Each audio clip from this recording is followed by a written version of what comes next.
Alright, all you Streetlight Crusaders, and I guess a couple of you wrestling fans out there tonight, welcome back to the Tuesday Night Special. And you know, before we go into it, folks, I still can't believe that we are less than 28 days away from the end of this year. Man, how fast this year has gone by, and as a matter of fact, how fast has this decade gone by for everybody? And the fact that the Tuesday Night Special is going to be the show to actually wrap up this decade almost Dick Clark style is going to be pretty exciting. And we do have a couple of very cool surprises along the way toward it. But before we go any further into that, folks, I think it's about that time for us to talk about what happened during this week's edition of Monday Night Raw from Nashville, Tennessee, home of the rodeo, and what I do believe is somewhere near the home of one king that really matters in Memphis. Which it be Elvis or Jerry the King Lawler, I'll leave it to you. And Monday Night Raw would kick off, ladies and gentlemen, with not only the AOP speaking in their native languages to Charlie Caruso in the parking lot, only to say that she looked beautiful tonight, then would go into the opening pyrotechnics to see Seth Rollins in the center of the ring, apologizing for all of the horrible and brash comments that he decided to make last week in Chicago, and would say that he wants to personally apologize to Kevin Owens after the beatdown he received last week, and not to mention hitting him with a blackout after the match was over. And then Kevin Owens would say that not only he's lying, but he's full of it. And if you're wondering what it is, ladies and gentlemen, it's whenever the rodeo comes into town in Nashville and those bulls come out, let's just say he's full of that. And leave it at that, because he would say he was full of it. And then before their conversation could get any deeper, and before Kevin Owens could try to figure out why in the world the AOP came out on behalf of Seth Rollins, speak of the devil, AOP would show up on the ramp for Seth Rollins to say, I don't speak for Kevin Owens, but I think you two versus the two of us tonight on Monday Night Raw, for Kevin Owens to say, nah, I'm not falling for that, because chances are it's gonna lead to a 3-on-1 beatdown, so instead of waiting until later on tonight, let's get it on now. For apparently Seth Rollins to say, well, I think that you're not on the same page as I am, so I'm gonna go my way, you go your way, you're on your own, man. And then for Kevin Owens to still say he wants to fight, because it's not only on his t-shirt, it's a moniker he lives by, and would challenge the AOP to come down to the ring one by one preferably, or just both at the same time, to get in a fight with him. Only for the AOP to just go up the ramp, leave out of there, and then for of all people to answer the open challenge of one Kevin Owens to be Lana and Bobby Lashley. And to save you guys about 15 minutes of Lana running her mouth about absolutely nothing, and not to mention a restraining order on Rusev in the state of Nashville, it would lead into a match between Bobby Lashley and Kevin Owens. And during this match, Bobby Lashley would show his athleticism during this match by not only jumping over the head of Kevin Owens and hitting him with a disgusting spine buster, but would also be able to hit him with a lifting cutter during this match for a near fall. And Kevin Owens would strike back with not only a cannonball for a near fall, but also an apron frog splash during this match, and even a pop-up power bomb during this said match,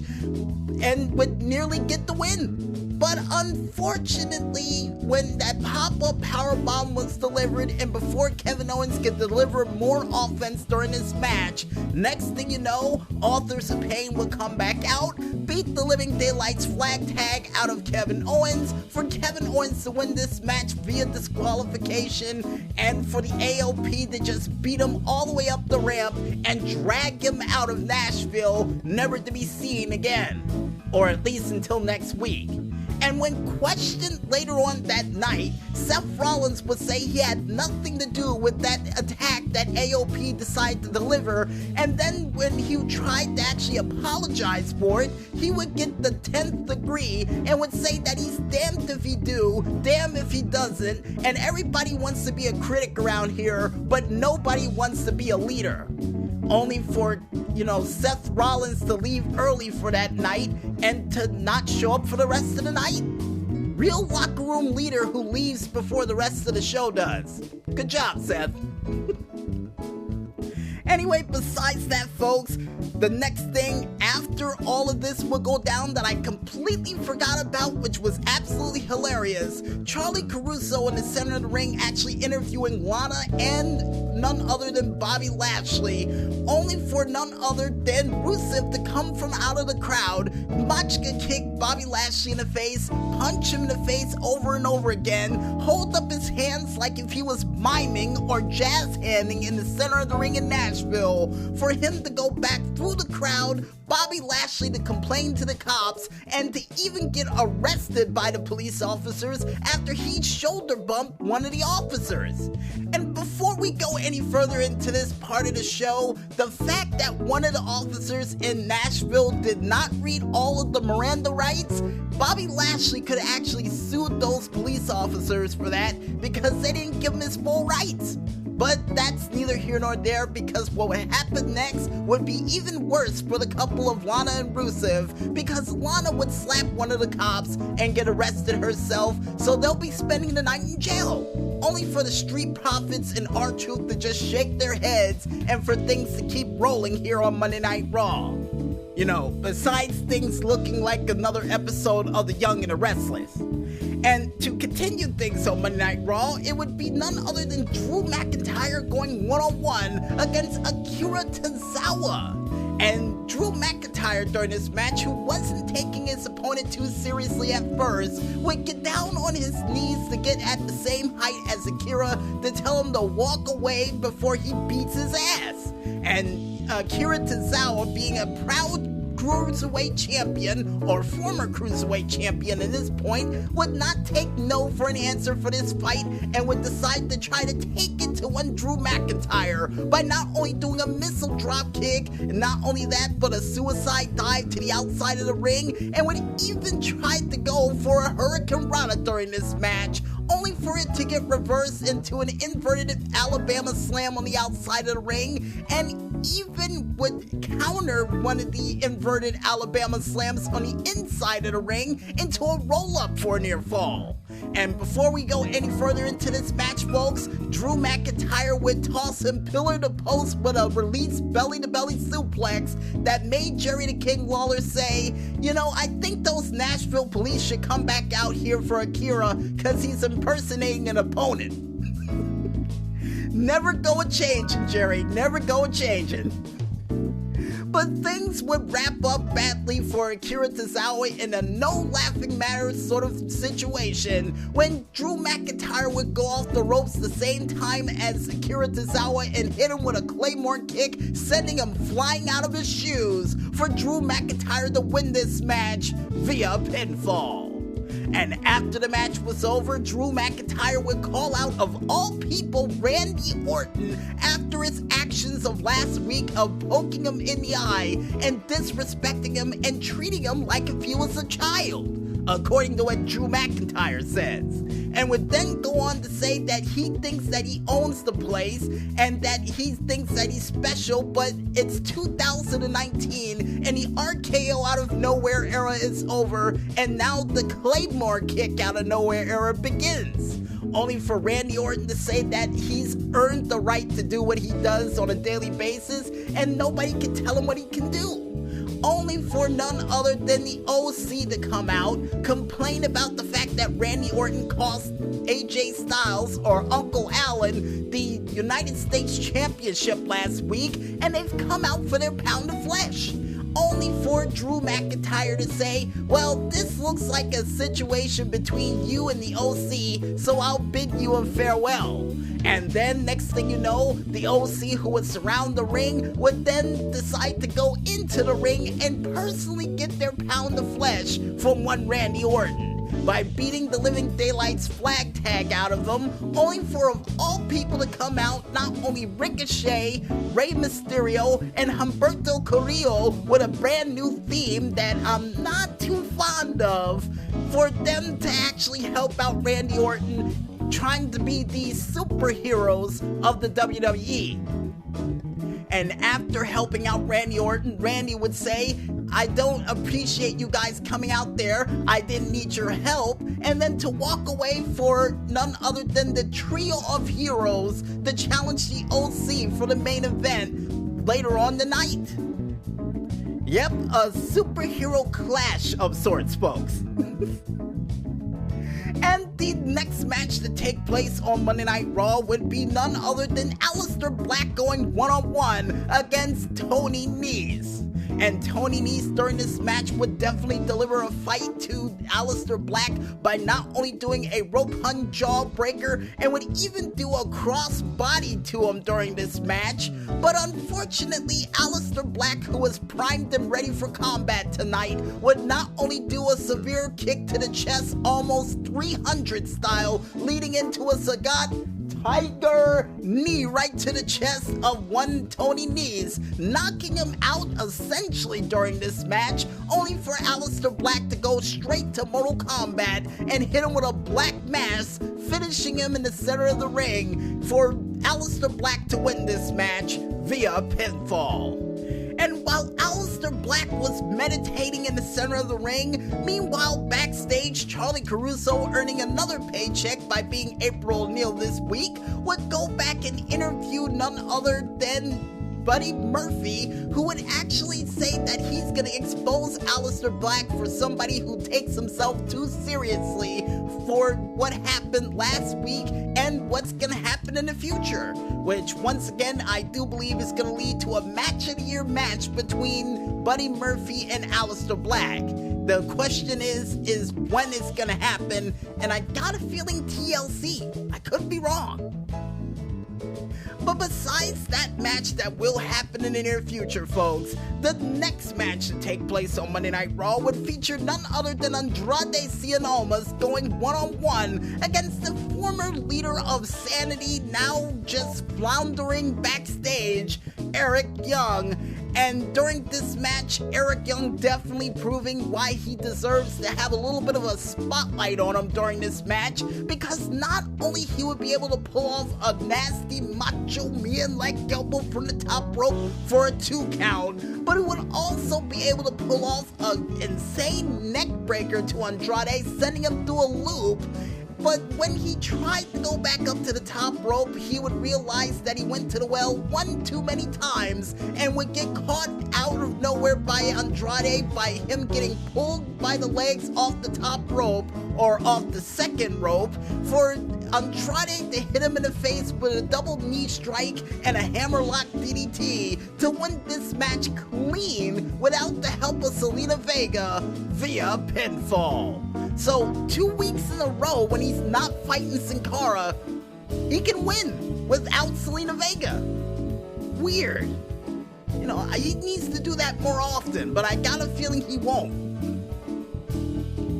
And before that match could even begin, folks, we almost forgot to mention that Kyle Busch would end up beating R-Truth for the 24/7 championship for R-Truth later on that night after Monday Night Raw went off the air to recapture the 24/7 7-Eleven Big Gulp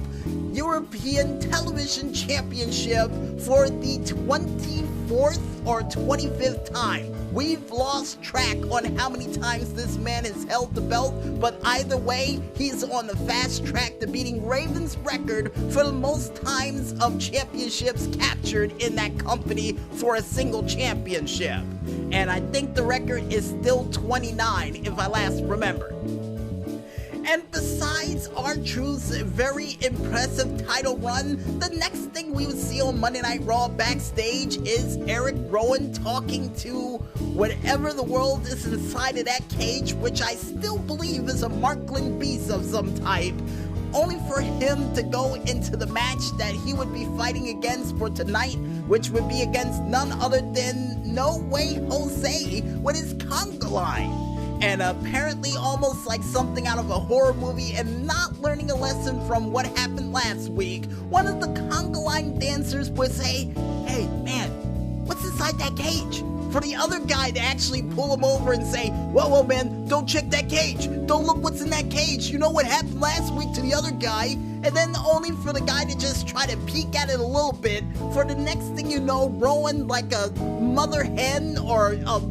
somebody trying to protect his babies on National Geographic to come out there, throw the guy who told him not to look at it, clothesline him to the ground, and then the guy who looked at the thing getting slammed into the barricade, and No Way Jose would suffer the wrath as well by not only getting thrown into the stairs, flying crossbody on the outside of the ring, and then not one but two iron claws to finish off No Way Jose via pinfall.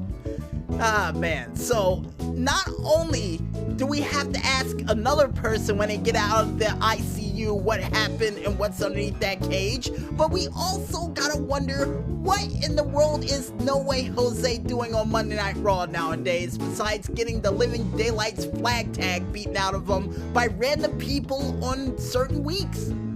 You know, this is sad. It's really, really sad, especially for No Way Jose. But besides that makeshift beatdown by one man, we go into a 2-on-1 handicap match requested by Charlotte Flair herself, which would feature the Kabuki Warriors going 2-on-1 against none other than Charlotte Flair. And the Kabuki Warriors finally would get a brand new theme that reminds me of something that you would hear during an episode of One Piece, or something you would hear in the background music for a fighting game that would be circa, 93, 95 for neither Capcom or any of those other video game companies? No, Capcom was the first one I was thinking of, Maestro, and I think it's the best one for this theme. But themes aside, folks, this 2-on-1 advantage on the Queen City's own would definitely prove dividends during this match, because not only did they attack her before the match start and decided to do quick tags back and forth to keep the beating going on, but at every single moment, Kairi Sane would stop the offense of one Charlotte Flair until Charlotte would be able to counter the high-low defense and sweep kick combination that they tried to do during this match, for Charlotte to come back during this match with a hellacious double spear, and then would try to work on the legs of one Asuka during this match by trying to go for the figure 8 leg lock, not realizing at the time that Asuka tagged out to Kairi Sane. And then what would happen next would be a thing of creative beauty, because next thing you know, while Asuka was in the figure 8 leg lock, unbeknownst to her, out of the sky, it's a bird, it's a plane, no, it's Kairi Sane with an insane elbow right to the heart of one Charlotte Flair, for Charlotte Flair to lose this match via pinfall. Even though she put up one hell of a fight, and not to mention did a very disgusting sit-out powerbomb to Asuka for a near fall. But yeah, like I said, two heads are better than one, like Jerry the King Lawler said during this match. And after the match was over, once again another interviewer would be backstage to ask a silly question saying, "Hey, Charlotte, after what happened tonight, do you regret the decision of that 2-on-1 contest?" For Charlotte Flair to rebuttal back by saying no. And here's a question that I wanted to ask. Who in the world is fighting against the Kabuki Warriors for those tag team championships at the next pay-per-view? Because I would love to see a tag team TLC match take place, but I got a feeling it won't happen. But fingers crossed for that situation, folks. And the next match, if you could call it that, would be between none other than the Viking Raiders going 1-on-1 against, and I think they're etched on their headstones, Mark Sterling and Mitchell Lyons? You know, we'll go with the second one, and I don't think it matters at this point, because during this match, I do believe Mark would get hit with a disgusting, and I do mean when I say this, most disgusting tiger knee out of the sky, causing Mark to fly into the corner, and for Eric and Ivar to team up to actually squash him in the corner as well. And then you would see his partner, who would try to run away from this whole situation, saying, "Screw this," only for him to get cross-bodied on the outside of the ring, and for the tandem tag team and the Viking Raiders to use Ivar as a form of a weapon again. And yeah, this match would end with Mark getting a Viking experience like no other, getting tossed into the air and slammed to the earth for the Viking Raiders to raid yet another tag team on Monday Night Raw via pinfall. But I'm telling you folks, go back and watch the replay of that match with the Viking Raiders when Eric decided to do that tiger knee right to the chest of Mark. I mean, that guy went flying a good 5 feet after he got hit with that knee. It was disgusting. But besides that disgusting tiger knee, folks, we now make our way on over to the main event of the evening, which would see none other than the OC going one-on-one against Ricochet, Humberto Carrillo, and Rey Mysterio. And during this match, the superhero aerial activists would try to take to the skies as many times as they possibly could during this match, but unfortunately, due to the OC running interference on a multitude of occasions, you would see not only a 619 get intercepted by what apparently Samoa Joe calls him Hot Carl with a spine buster into the barricade, and you would even see Ricochet getting thrown off the top rope before he could do any offensive maneuvers. But Humberto Carrillo would be able to pull off a beautiful crossbody during the beginning of this match for a near fall, and you would even see Ricochet pull off his recoil during this match to the one phenomenal one known as AJ Styles for a near fall during this match as well. But unfortunately, this match will come to an end that again once none other than Ricochet would decide to take out the two members of the OC with an Ase moonsault on the apron and would try to finish off the Phenomenal One with a Hurricane Rana from the top rope, only for the Phenomenal One AJ Styles to counter it into a second rope Styles clash to the ground, causing the superheroes to lose this superhero-like battle for the night via pinfall.